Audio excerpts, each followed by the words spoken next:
Tidsstyring af opvarmning. Vælg menu. Vælg radiatorsymbolet.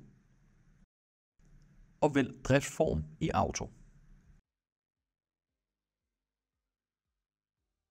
Under temperaturindstillinger kan man vælge den ønskede temperatur, man ønsker at have under opvarmning og sænkning.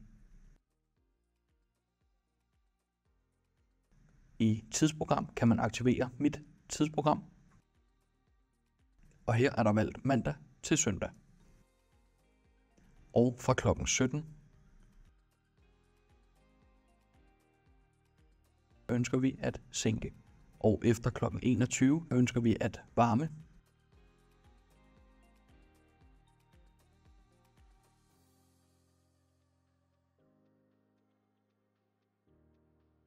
Så vælger vi det næste felt og vælger, at klokken 21 så ønsker vi opvarmning.